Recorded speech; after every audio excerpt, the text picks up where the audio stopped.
তো জীবনে বরকত কিভাবে আসবে, প্রোডাক্টিভিটি কিভাবে বাড়াবেন, যে অল্প সময় অনেক কিছু করতে পারেন, কিভাবে করবেন আমি কয়েকটি পরামর্শ দিতে চাই এবং আমার ব্যক্তিগত অভিজ্ঞতা আছে।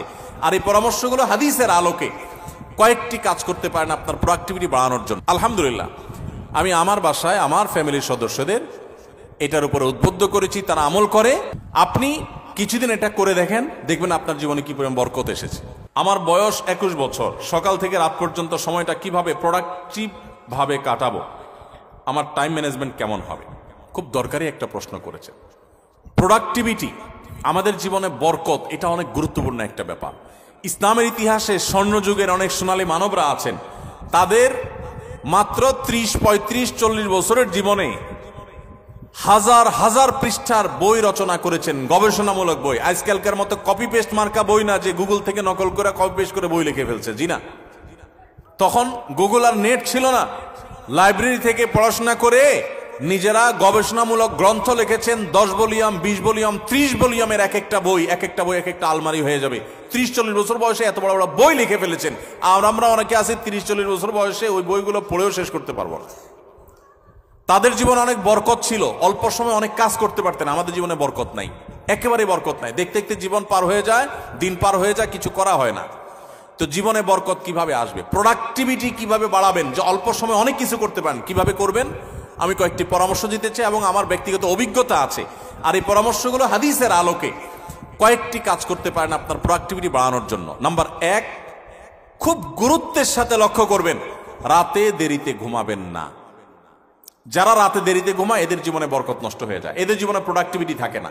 দেখুন, পৃথিবীতে যে সমস্ত দেশগুলো উন্নত হয়েছে, আপনি আমেরিকা বলেন, জাপান বলেন, কোরিয়া বলেন, আপনি ইউরোপ বলেন, পৃথিবীর যে সমস্ত অঞ্চলের যে সমস্ত দেশগুলো উন্নত হয়েছে, তাদের দেখবেন সবার একটা কমন লাইফস্টাইল হলো তারা রাতে তাড়াতাড়ি ঘুমায় পড়ে। সমস্ত উন্নত দেশের সব মানুষদের মধ্যে কালচার আছে। সারা পৃথিবীতে যে দেশগুলো উন্নত হয়েছে তারা সবাই দেখবেন সন্ধ্যার পর পর শুয়ে পড়ে। আর আমাদের বাঙালির রাত শুরুই হলো 10টার পর, তাই না? আমরা অফিস আদালত থেকে আইসা বাসায় রিমোট নিয়া জামা টামা খুলে ধুইয়া বৈশা, এরপরে আমরা আয়সার নামাজ যদি পড়ি, নামাজি হই, আর বেনামাজি হলে তার কোনো কথাই নেই। আইসা আমরা সোফা বসে এবার আমরা রিমোট দিয়া একটা পর একটা চ্যানেল পাল্টাতে থাকি, এরপরে মোবাইলে ফেসবুকে আতাইতে থাকি, খাওয়া দাওয়া করে শুধু আমাদের 12টা, 12:30, 1টা। এই যে দেরিতে ঘুমাই, আমাদের জীবনের প্রোডাক্টিভিটি নষ্ট হয়ে যায়, বরকত নষ্ট হয়ে যায়। যে তরুণ তার প্রোডাক্টিভিটি বাড়াতে চায়, সেই জন্য রাতে তাড়াতাড়ি ঘুমায়। রাতে তাড়াতাড়ি ঘুমায়, যেগুলো রাতে করবেন ওইগুলো সকালে করবেন। অনেক যুবক আছে পড়াশোনা করে রাত 12টা পর্যন্ত। আরে ভাই, রাত 10টায় আপনি ঘুমিয়ে যান। এই যে 2 ঘন্টা পড়লেন, ভোর রাতে উঠে ফজরের সময় 2 ঘন্টা পড়েন, ওই 2 ঘন্টা এই 2 ঘন্টার চেয়ে অনেক বেটার হবে। কারণ 6-7 ঘন্টা 8 ঘন্টা ঘুমের পরে যে ফ্রেশ মুড থাকবে, ওই সময় পড়লে সেই পড়াটা অনেক তাড়াতাড়ি আপনার আত্মস্থ হবে। আপনি সারা দিনের হ্যাসেলের পর রাত্রে পড়তে যান, আপনার মাথায় পড়াটা এত তাড়াতাড়ি রপ্ত হবে না, যত তাড়াতাড়ি রপ্ত হবে 6-7 ঘন্টা ঘুমানোর পর।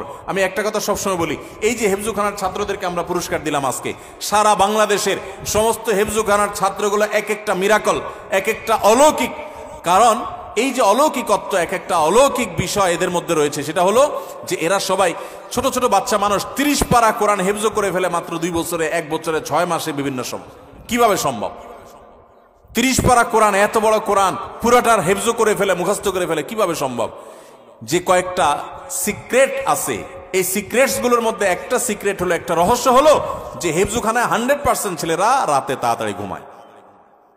তারা রাত 10টার ভিতরে 100 হেফজখানার ছাত্র সারা বাংলাদেশে ঘুমায় পড়ে। কোথাও পাবেন না 10টা বড় ছেলেরা পড়ালেখা করে, সব 10টার মধ্যে ঘুমায় যায়। পুরা কোরআন হেফজ করে ফেলে অল্প সময়ের মধ্যে, আবার রাত জেগা পড়ে না। কিভাবে সম্ভব?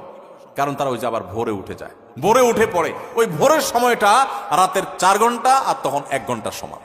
এজন্য প্রোডাক্টিভিটি বাড়াতে চাইলে রাতে তাড়াতাড়ি ঘুমাইতে হবে। যেটা রাত জেগে করবেন, যে কাজটা, সেটা ভোরে করবেন। 1। 2 নম্বর হলো সকালে ঘুমাবেন না। সকালে ঘুমানো যাবে না।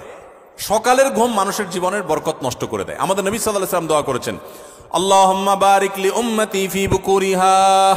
আল্লাহ আমার উম্মতের জন্য সকালের সময়টাতে বরকত দান করবেন, আর ওই টাইমে আপনি ঘুমায় থাকেন। সকালে আপনি পড়ালেখা করেন, ছাত্র মানুষ, তাহলে পড়ালেখা বরকত হবে। আপনি কর্মজীবী, কাজ করেন, আপনার কাজে বরকত হবে। আপনি কৃষক, কৃষক কৃষি কাজ করেন, আপনার জীবনে বরকত হবে। আমাদের সমাজে, আমাদের দেশে 9টা 10টা, সকাল 9টা 10টা 11টা আগে দোকান খোলে না, কারণ পাবলিক ঘুমায় থাকে না, একটাই না, রাত জায়গায় আড্ডা মারে আর সকালে ঘুমায় থাকে। ঠিক না ভাই? ঠিক। আমাদের প্রোডাক্টিভিটি নষ্ট হয় এই কারণে। আপনি কিছুদিন এটা করে দেখেন, দেখবেন আপনার জীবনে কি পরিমাণ বরকত এসেছে। আলহামদুলিল্লাহ, আমি আমার বাসায় আমার ফ্যামিলির সদস্যদের এটার উপরে উদ্বুদ্ধ করেছি, তারা আমল করে, রাতে তাড়াতাড়ি ঘুমায় পড়ে। 10টার ভিতরে সবার ঘুম শেষ, আর সকালে কোনো ঘুম নেই। ভোর থেকে উঠে যার যার কাজে সে লেগে যায়। আবার দরকার হলে দুপুরে একটু ঘুমাবেন, সুন্নাত সেটা, আর এর বাইরে কোনো কাজ করবেন না। তাহলে প্রোডাক্টিভিটির জন্য 1 নম্বর হলো রাতে তাড়াতাড়ি ঘুমাবেন, 2 নম্বর হলো ফজর পরে ঘুমাবেন না, ফজর পরে জেগে থাকবেন, কাজ শুরু করবেন। আর রাতে তাড়াতাড়ি ঘুমালে এমনি ফজরের সময় আপনি ঘুম ভেঙে যাবে, কারণ সারা রাত ঘুম, বড় রাত ঘুম হয়ে যাবে ইনশাআল্লাহ।